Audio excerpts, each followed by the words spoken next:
दोस्तों, अमेरिकी राष्ट्रपति डोनाल्ड ट्रंप को चौतरफा झटका लगना शुरू हो गया। एक तरफ जहां ईरान को लगातार युद्ध की धमकी देने के बाद भी ईरान झुकने को तैयार नहीं है। दो दौर की वार्ताएं ईरान के साथ बेनतीजा निकली है। अली खामनेई ने साफ कर दिया है कि वो अपने देश हित को सर्वोपरि मानते हैं और परमाणु शक्तियों को लेकर ट्रंप के सामने कतई नहीं झुकेंगे। तो वही भारत पर जो 50% टैरिफ ट्रंप ने लगाए थे, उन्हें मजबूर होकर 18% करना पड़ा है। अब अपने ही देश में ट्रंप को सबसे बड़ा झटका लगा है। अमेरिका की सर्वोच्च अदालत यानी कि सुप्रीम कोर्ट ने ट्रंप के दुनिया भर में टैरिफ लगाने के फैसले को ही रद्द कर दिया है। कोर्ट ने इसे असंवैधानिक करार दिया है और कहा है कि राष्ट्रपति आपातकाल की शक्तियों का इस्तेमाल करके किसी देश पर टैरिफ नहीं लगा सकते। इतना ही नहीं, कोर्ट ने कहा है कि वो अमेरिका के दूसरे देशों के साथ व्यापारिक रिश्ते को खराब नहीं कर सकते। पूरी खबर की आपको बताता हूँ। नमस्कार, मेरा नाम अमन है और आप देख रहे हैं न्यूज़ 18। देखिए, अमेरिकी सुप्रीम कोर्ट ने राष्ट्रपति डोनाल्ड ट्रंप द्वारा दुनिया भर के देशों पर लगाए गए टैरिफ को शुक्रवार को रद्द कर दिया। इससे ट्रंप को बड़ा झटका लगा है। 9 जजों की पीठ में से 6 ने ट्रंप के फैसले को गैर कानूनी ठहराया। सुप्रीम कोर्ट ने निचली अदालत के निर्णयों को बरकरार रखते हुए उस नीति को असंवैधानिक करार दिया जिसके तहत उन्होंने आपातकालीन शक्तियों का इस्तेमाल करते हुए कई देशों पर टैरिफ लगाए थे। कोर्ट ने साफ किया कि आपातकालीन शक्तियों का इस्तेमाल कर राष्ट्रपति का व्यापारिक भागीदारों पर शुल्क लगाना कानूनी रूप से सही नहीं है, ये कानून के बाहर आते हैं। अदालत ने कहा कि international emergency economic powers act राष्ट्रपति को टैरिफ लगाने की अनुमति नहीं देता। 6 जजों की पीठ ने पाया कि संविधान स्पष्ट रूप से कांग्रेस को कर लगाने की शक्ति देता है, जिसमें टैरिफ शामिल है। मुख्य न्यायाधीश जॉन रॉबर्ट्स ने कहा कि संविधान निर्माताओं ने कराधान की शक्तियों को कार्यपालिका शाखा को नहीं सौंपा है, इसलिए ये सही नहीं है। न्यायमूर्ति सैमुअल अलीटो, न्यायमूर्ति कैलरस थॉमस और ब्रेट कॉवन ने असहमति जाहिर करते हुए लिखा कि टैरिफ बुद्धिमानी पूर्ण नीति हो सकती है या नहीं भी, लेकिन इतिहास के आधार पर ये वैध है। ये फैसला ट्रंप को अन्य कानूनों के तहत शुल्क लगाने से नहीं रोकता। लेकिन मुख्य न्यायाधीश रॉबर्ट्स ने कहा कि अमेरिका हर देश में युद्ध तो नहीं कर रहा। इस टिप्पणी ने ट्रंप के उस दलीलों को कमज़ोर कर दिया जिसमें उन्होंने व्यापार घाटे को आपातकाल बताकर टैरिफ लगाने को सही ठहराने की कोशिश की थी। अब यहाँ 2 तरह के सवाल हैं जो आपके मन में उठ रहे होंगे। एक कि सुप्रीम कोर्ट के फैसले के बाद क्या हर तरह का टैरिफ खत्म हो जाएगा, और दूसरा कि क्या इसका भारत पर भी असर होगा और क्या सारे टैरिफ जो है भारत से ख़त्म हो सकते हैं। पहले हम पहले सवाल की बात करते हैं। देखिए, इससे हर तरह के टैरिफ नहीं हटने वाले हैं। इस फैसले से मुख्य रूप से 2 टैरिफ जो है वो ख़त्म हो सकते हैं। पहला है लिबरेशन डे टैरिफ।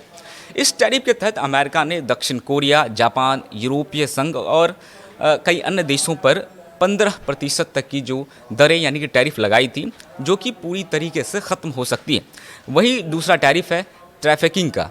आपको मालूम होगा कि इसके तहत अमेरिका ने फैंटानिल तस्करी, अवैध आवर्जन को आपातकाल बताकर कनाडा, चीन, मैक्सिको पर 20 से 35% तक का जो टैरिफ है वो लगाया था, जो कि अब इस फैसले जो सुप्रीम कोर्ट की तरफ से फैसला आया है उसके बाद ख़त्म हो सकता है।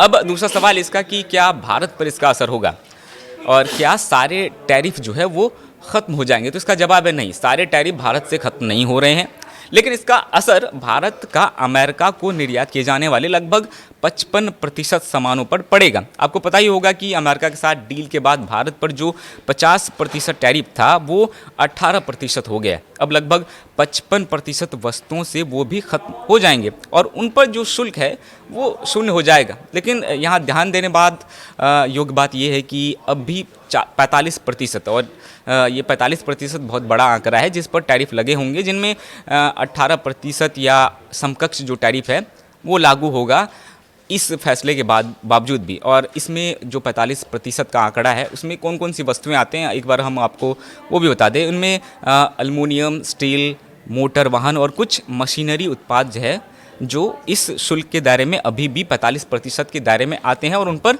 जो शुल्क है वो लगता रहेगा।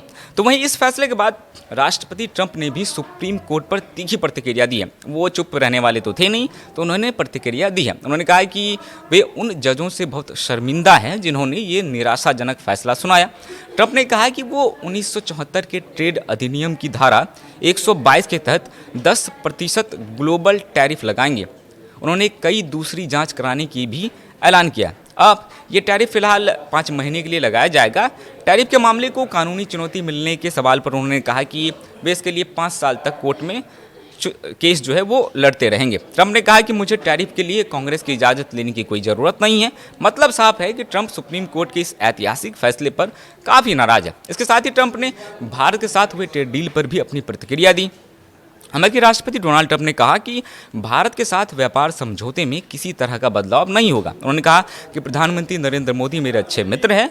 दोनों देशों के बीच जो व्यापारिक संबंध है उसमें किसी तरह का बदलाव नहीं होगा। ट्रंप ने कहा जो डील होने वाला है उनमें कोई बदलाव नहीं होगा, लेकिन उन्हें करने के तरीके में बदलाव हो सकता है। गौरतलब है कि 23 फरवरी को दोनों देश के अधिकारी भारत अमेरिका के बीच होने वाले करार की कानूनी प्रक्रिया को पूरा करने के लिए बैठक करने वाले हैं। वहीं शुक्रवार सुबह वाणिज्य मंत्री पीयूष गोयल ने भी कहा कि भारत अमेरिका के बीच करार अप्रैल में लागू हो सकता है।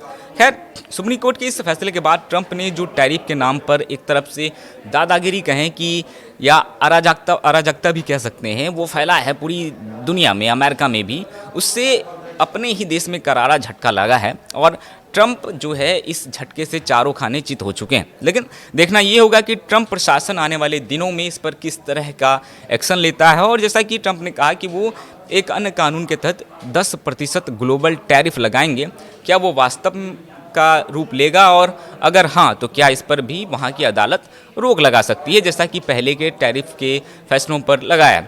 अभी के लिए फ़िलहाल इतना ही। मुझे दीजिए इजाज़त और ऐसे ही खबरों के लिए सब्सक्राइब कीजिए हमारा चैनल। नमस्कार।